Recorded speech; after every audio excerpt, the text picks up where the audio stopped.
আমরা সরাসরি চলে যাব তারাপীঠের ছবিটা দেখতে একবার, কারণ তারাপীঠ, দক্ষিণেশ্বর এই নামগুলো অতি পরিচিত নাম। শ্যামা মায়ের আরাধনায় দক্ষিণেশ্বর, তারাপীঠ এইসব ছবি অতি পরিচিত ছবি। সাধারণ মানুষ, বিশেষ করে ভক্তরা, তাদের ঢল নেমে পড়ে, বিশেষ করে এই দীপান্বিতা অমাবস্যার প্রাককালে। সেই ছবিটাই আপনাদের সামনে রাখবো। এই মুহূর্তে তারাপীঠের ছবি দেখব। রয়েছে আমাদের সঙ্গে আমাদের প্রতিনিধি অঞ্জন। অঞ্জন, প্রথমেই তো তোমাকে শুভ দীপাবলি। একই সঙ্গে ছবিটা একবার একটু দেখার চেষ্টা করব যে তারাপীঠে ঠিক কীরকমভাবে ভক্তদের ঢল নামছে। তার কারণ আমরা কিছুক্ষণ আগেই আমরা চেনা ছবিগুলো দেখছিলাম, দক্ষিণেশ্বরের ছবি দেখছিলাম, এবার তারাপীঠের ছবিটা দেখব।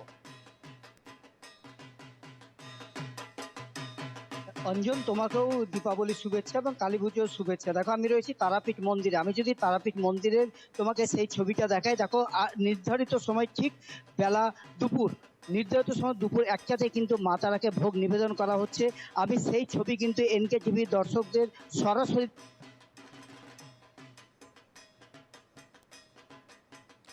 আপনাদেরকে দেখাচ্ছিলাম কিছুক্ষণ আগেই দক্ষিণেশ্বর। আপনারা দেখতেই পাচ্ছেন এই মুহূর্তে এনকেটিভি বাংলায় তারাপীঠে ভোগ, রীতিমতো ভোগ পরিপাটি করে সাজানো রয়েছে। সেখানে আপনারা প্রত্যেকেই জানেন, বিশেষ করে মায়ের আরাধনায় ভোগের মধ্যে পোলাও থেকে শুরু করে মাছের মাথা সেটা পর্যন্ত, অর্থাৎ মাছ থাকে, মাছ ভোগও দেওয়া হয়।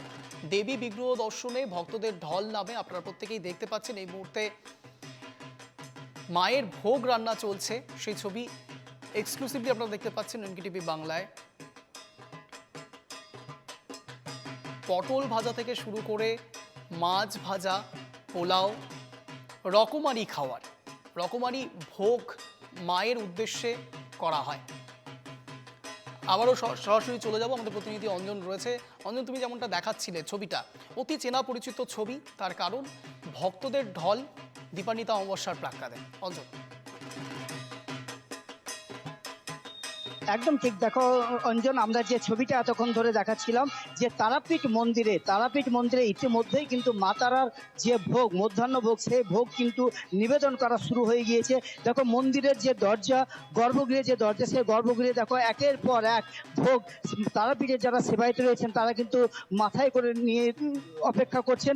এই যে পোড়া শোল মাছ, এটাই কিন্তু মা তারার ভোগের প্রধান উপকরণ বলা যেতে পারে। কারণ তারাপীঠে পৌরাণিক একটি রীতি রয়েছে যে পোড়া শোল মাছ মা তারাকে প্রতিদিনের ভোগে নিবেদন করতে হবেই।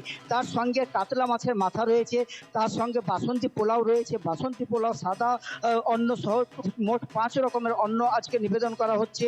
5 রকমের ভাজা নিবেদন করা হচ্ছে, 7 রকমের তরকারি নিবেদন করা হচ্ছে, পরমান্ন নিবেদন করা হচ্ছে, 5 রকমের মিষ্টি নিবেদন করা হচ্ছে।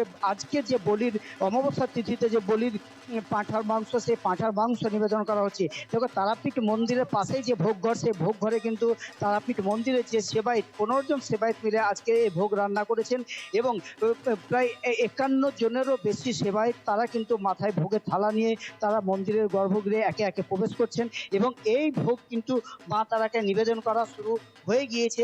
তবে তুমি যেহেতু তারাপীঠ, যেহেতু তন্ত্রপীঠ, তাই তারাপীঠে মা তারাকে ভোগ নিবেদন করার সঙ্গে সঙ্গে কারণ হিসেবে কারণ বাড়ি কিন্তু এই ভোগের পরে মা তারাকে নিবেদন করা হয়। কিন্তু দীপান্বিতা অমাবস্যার তিথিতে আরও একটি নিয়ম রয়েছে। এই আজকের ভোগ নিবেদন করার পর মা তারাকে 1 ঠিলি পান, সে পান আজকে মা তারাকে নিবেদন করা হবে। দীপান্বিতা অমাবস্যার তিথিতে কিন্তু তারাপীঠে এটাই প্রাচীন নিয়ম। সব মিলিয়ে আজকের যে তন্ত্রপীঠ, সেই তন্ত্রপীঠে মা তারার ভোগ, সেই ভোগ কিন্তু দেখো আমি মন্দিরে যে পিছন দিকের দরজা রয়েছে, সেই দরজায় যারা মা তারা সেবায়িত রয়েছেন তারা কিন্তু সেই ভোগ মাথায় করে নিয়ে রেখেছেন। আজকে প্রায় 51 জন তারা সেবায়িত রয়েছেন, তারা এই ভোগ মা তারাকে নিবেদন করবেন এবং এই ভোগ একে একে এক একটি থালা মন্দিরের ভিতরে গর্ভগৃহে প্রবেশ করছে এবং সেই মন্দিরে প্রবেশের পর মা তারার চরণে সেই ভোগ নিবেদন করা হচ্ছে। মা তারার চরণে একে একে ভোগ নিবেদন করার পর সেই ভোগ কিন্তু আবার বাইরে বেরিয়ে আসবে।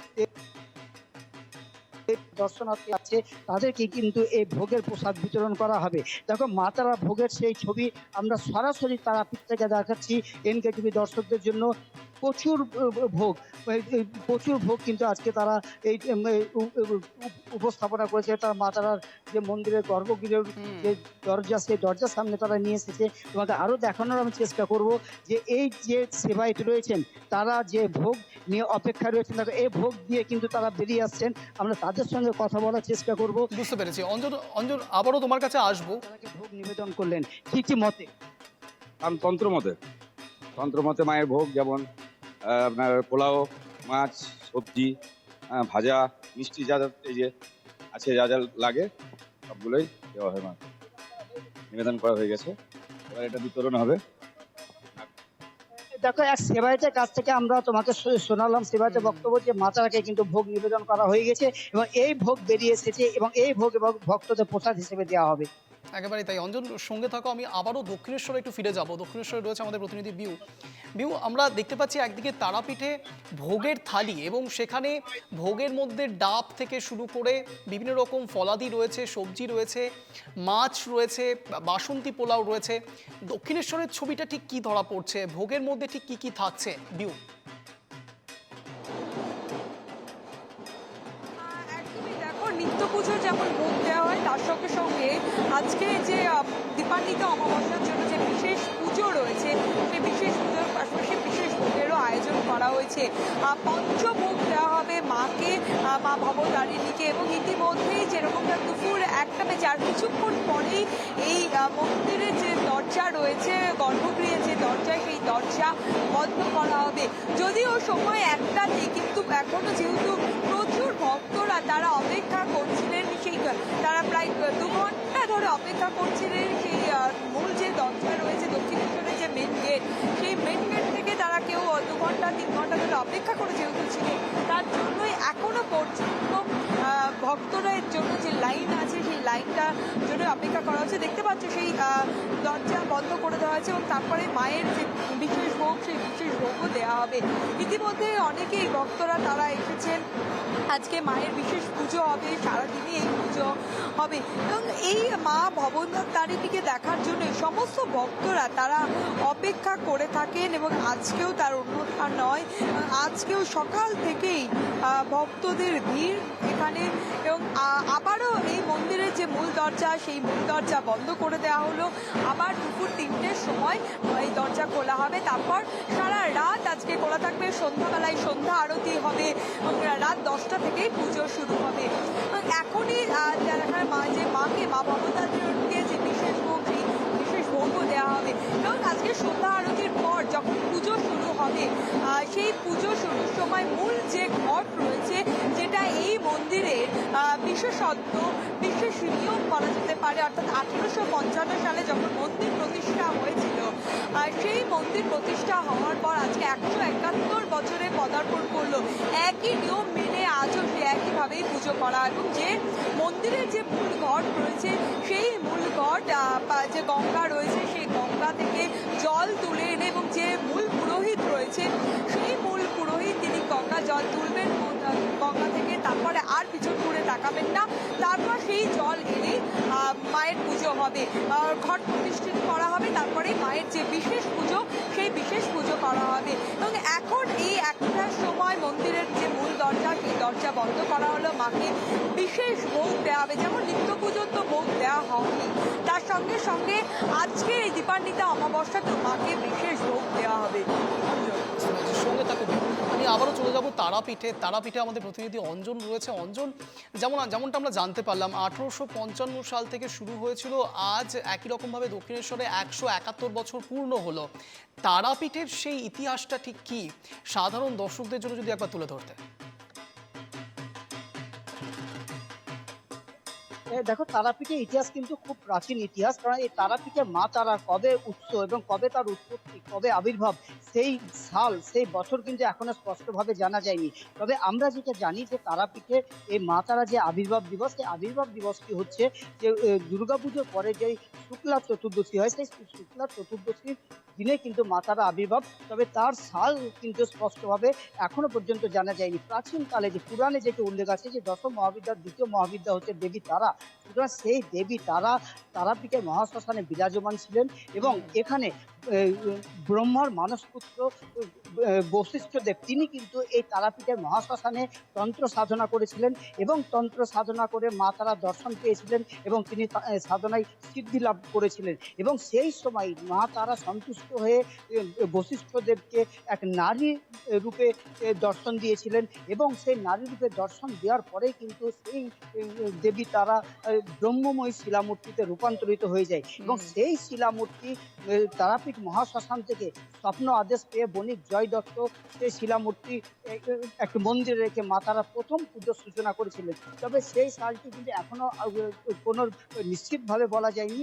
বুঝতে পেরেছি। প্রাচীন কাল থেকে কিন্তু তারা স্বাভাবিকভাবেই প্রত্যেকটি পুজোয়, প্রত্যেকটি মায়ের আরাধনায়, সে তারাপীঠেই হোক বা দক্ষিণেশ্বরেই হোক, বিভিন্ন জায়গার বিভিন্ন রকম ইতিহাস বর্ণিত রয়েছে। অনেক ধন্যবাদ বিউ সঙ্গে থাকার জন্য। আমাদের সঙ্গে ছিল আমাদের প্রতিনিধি অঞ্জন, তোমাকেও ধন্যবাদ অঞ্জন। একই সঙ্গে দুটো ছবি আপনাদের সামনে রাখলাম, একদিকে দক্ষিণেশ্বর, অন্যদিকে তারাপীঠ। মায়ের আরাধনায় ভক্তদের সমাগম একেবারে তুঙ্গে।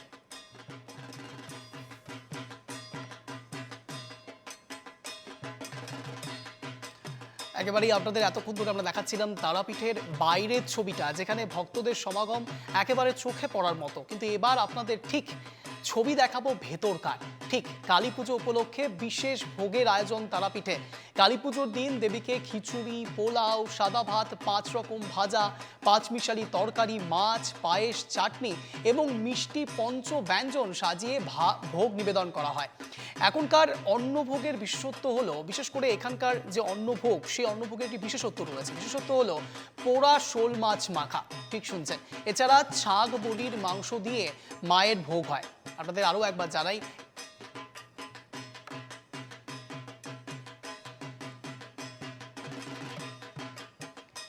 বিষয় নিয়ে আমরা কথা বলবো। আমাদের সঙ্গে রয়েছে প্রতিনিধি অঞ্জন দে। অঞ্জন, মায়ের ভোগের বিষয়টি নিয়ে আরো একবার যদি আমরা জানতে পারি, তার কারণ অনেকেই আছে যারা তারাপীঠের ভোগ সম্বন্ধে যথেষ্ট উৎসাহী। তারাপীঠের এই ভোগ, বিশেষ করে পোড়া শোল মাছ। অঞ্জন,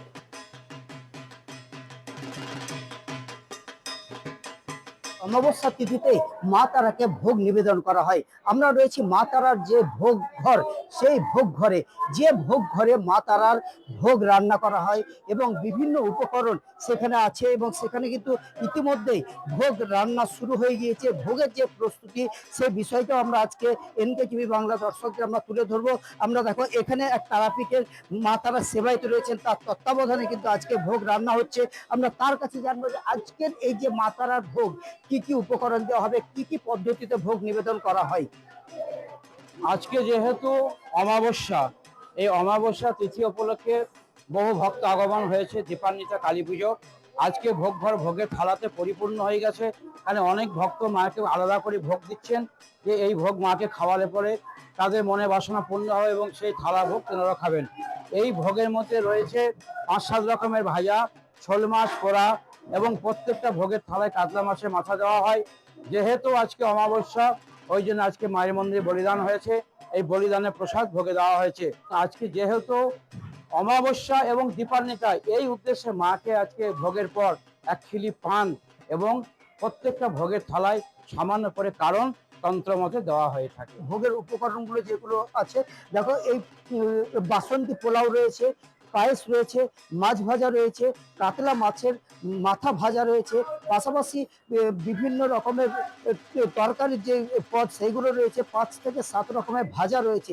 এই সে মাতারা ভোগ ঘর, যে ভোগ ঘরে কিন্তু সেই ভোগ প্রস্তুতি চলছে, ভোগ রান্না চলছে এবং এই ভোগ রান্না করার পর সেই ভোগ মাতারার কাছে পাঠানো হবে, মাতারার কাছে সেই ভোগ নিবেদন করা হবে। অন্ন হয়, পোলাও হয়, 5 রকম ভাজা, 2-3 রকম মাছ থাকে, তার সঙ্গে শোল মাছ ভাজা থাকে, শোল মাছ পোড়া থাকে। শোল মাছ তো মায়ের বিশেষ ভোগ। মায়ের আজকে নিশ্চিত পুজোতে খিচুড়ি ভোগ হবে, 5 রকম ভাজা, 2টো তরকারি, চাটনি হবে। রাতে যে ভোগটা হবে ওটা হচ্ছে মায়ের মতো ভোগ হবে। যিনি যেমন 5টা ত্রিশুজাতিতে পায়, রাতেবেলাটাও সীমিত মায়ের মতন ভোগ হয়। এটা সমস্ত ভোগের উপকরণ, ভোগের বিভিন্ন পদ সেইগুলি কিন্তু ইতিমধ্যে সম্পূর্ণ হয়ে গিয়েছে। আর কিছুক্ষণ পরে মা তারাকে ভোগ নিবেদন করা হবে। তারাপীঠে মা তারা ভোগ ঘর থেকে অঞ্জন দে, NK বাংলা।